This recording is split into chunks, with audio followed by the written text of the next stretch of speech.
All right, so I wanted to dive in to an issue here and react to something that happened on Saturday night during the Ohio State game. And Ohio State beats Akron 59-7. It covers the spread for whatever that's worth. And the game wasn't all that pretty. Uh, Looked better at times in the second half, but the real issue that I want to kind of dive into is something that happened, off the field and really wasn't seen a whole lot on television. Was discussed briefly, and you saw some clips of it, but um, kind of an issue that's now arisen in college football. And one of the things that we're starting to have to deal with now, and it's a product to me of 20, 25 years of now internet recruiting services, and they're great and it's good. And all of those things are fantastic. And the ability to watch these recruits and see guys as they develop through high school and have windows into recruiting, that's fantastic. I think it's a little bit of the transfer portal. And then I think you throw a little social media in here. And now we have this little perfect storm for what I think happened on Saturday night. And to my knowledge, this stuff maybe happens other places, but a little closer to home because it's in the Big Ten and it's at Ohio State. And so Kayvon Pope, fourth year linebacker at Ohio State, came in, highly recruited guy, very, very talented player. But like a lot of, the guys in this Ohio State defense, there's a lot of players who have been in the program a number of years, but just due to some of the talent above them, at a particular position group, really haven't played a lot and had that game experience. So they're trying to find their way through early in the season. They've been playing a lot of guys and rotating a lot of people through, trying to figure out what's the best fit for any of these given individuals at different position groups, and how can we kind of package them to get them on the field. And the right thing to do is you always kind of err on the side of veteran players who have been there, who've been program guys, to give them an opportunity to go out there and play and earn their spot. And so that's what's kind of been happening at Ohio State, through the first 3-4 weeks of the season. Now, with the NCAA's transfer rule, in the redshirt policy of sitting out 4 games, you kind of saw all of those things, like I mentioned earlier, kind of come to a head. And Kayvon Pope goes to run onto the field during a game, gets waved off by one of his other linebackers. And, who was supposed to be on the field is this, and they're 2 guys, of very veteran players who are, are kind of around the same age. And so it's not like you have, a senior trying to trump a freshman or vice versa. Like, these are guys who you would say are contemporaries and peers as far as where they kind of came in school. You see a wave off a guy, Kayvon comes running off the field, very visibly upset, goes starting to head to the locker room, walking by, he starts taking the gloves off, yelling, coaches go down there, try to talk to him, bring him back. And you can kind of see all this if you're on the home sidelines and from the press box, the interactions. And, really none of that was caught by television cameras, but you can see the heated debates, discussions, and, arguments, you could say, happening on the sideline. Kayvon wanted to be in the game, wanted to play, very passionate about it. And there's a lot of times I've been on the field where you have situations where coaches and players blow up. Now, I've never seen it happen necessarily about guys going off and who's going to be playing at any given point in time. But I have seen it happen about disagreements about calls and a bunch of other things. People get heated. They yell. You see it happen all the time on Saturdays and Sundays, and especially now in the NFL. But as, some of the professional game has, matriculated down into the college football game, you're beginning to see some of this stuff happen now. People boiling over, and they're emotional guys. Kayvon Pope, an emotional guy. Emotions what make you great in the game of football. Allows you to kind of channel your athleticism, channel, your physical skills and reach another level that you might not be able to get to, as long as you're using it in a positive way. This is a situation where we saw it happen in a negative way. So he goes after it. They bring him back to the bench. Arguments ensue.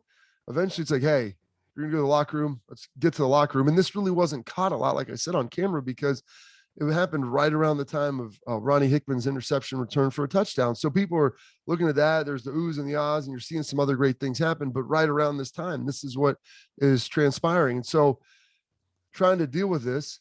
And then all of a sudden now you get the player to the locker room. And historically, this is where this would have ended. If there was anything where, someone's wanting to go off the field in the locker room or needed to be removed, once they got there, that's where it ended.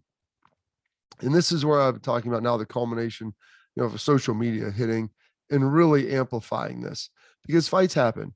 Coaches can talk about it.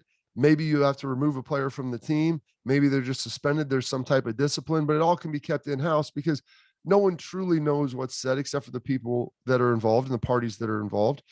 And so you can talk about that, you discuss it, and you move forward. Then all of a sudden you get to social media, and now you're bringing in the Twitterverse. You're bringing in all those people and letting them inside.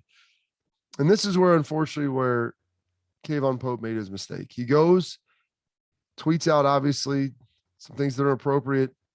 Bleep Ohio State.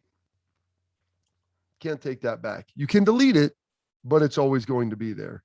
And now Ryan Day is faced with public decisions about how you're going to sit there and be able to manage your team, how you're going to sit there and try to govern this, because you have to take a firm hand. If you don't, you're going to have a real difficult time in the future trying to ever lay down rules with someone when there's something that happens so publicly and it's such a public act of defiance.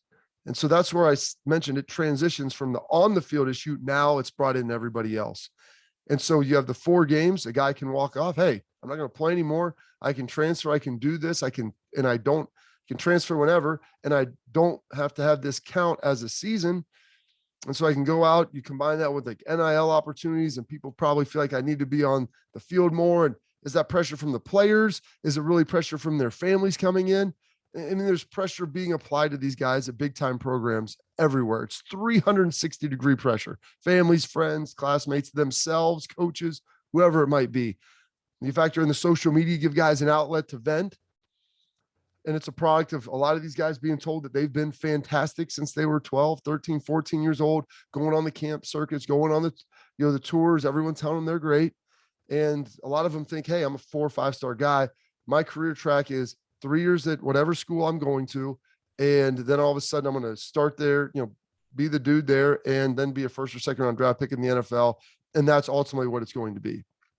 So the reality is that's not the case. There's going to be trials. There's going to be adversity. There will be tribulation. All of those things will happen, or for most players. And so you can get on that path and those things can happen and you can still reach your end destination.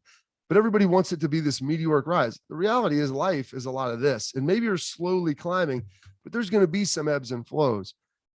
And so some of these players now, they haven't really been able to handle that adversity real well. And now you give them an avenue to put it right out there. You give them avenues to transfer. So they're tough to get coached. They probably always didn't get coached all that hard in high school now because they've always been told how great they were. And all these things just erupt to a boiling point to where now it's happening in game and on sideline. And it's tough. As a former player, I understand what the players are going through. Probably not maybe that's this level with all of the avenues and outlets of technology, but you do understand it. You look at it and you realize like, hey, this is a team game.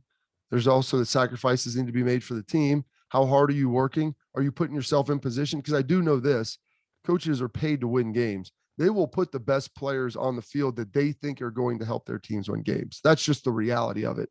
And so people contrive all of these different reasons about why people are playing. Maybe there's people that are more talented, but if you're not doing what you're supposed to do, then I'm going to have a hard time as a coach putting you out there because I'm putting my livelihood in your hands as a 18, 19, 20, 21-year-old. And so that's my family that I'm trying to make sure that I'm able to clothe and feed and have a house for. And I'm putting my livelihood in your hands that you're going to do what you're supposed to do. And so occasionally those tensions arise.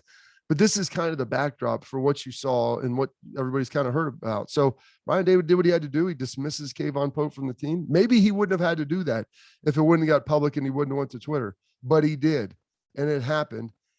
And I don't know if there was another option, given the fact that you want to make sure that you have discipline on your football team, because everybody else saw that. They saw what happened on the sideline. That can probably be managed a little bit. But once you go public and you take it out of the house, that's when there becomes a problem.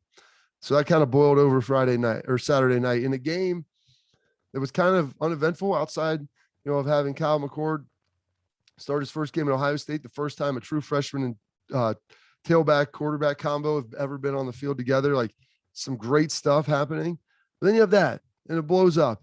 And it's kind of been making the rounds. So I wanted to make sure that I got out there and kind of explained it, broke down the nuts and bolts, and talked about how we got to this point. And so that's what Carp's Corner is here for, to kind of answer some of those questions and to be able to kind of pull back the veil a little bit. And so you can kind of see what's going on and take a look at it. So ugly ugly little scene, not one of the best parts of football happening on a Saturday night. And it's unfortunate for a guy in Kayvon Pope. I like him as a player. I enjoy him as a young man. But you need to learn to make better choices, and you have to be able to accept the consequences, for your actions. And some things there may be a second opportunity and a second chance for, and he'll probably be able to transfer and go play somewhere else because he's very talented. But you don't always get the second chance or the second opportunity at the place that you maybe made the mistake. And so that's what we learned. And that's where it's at.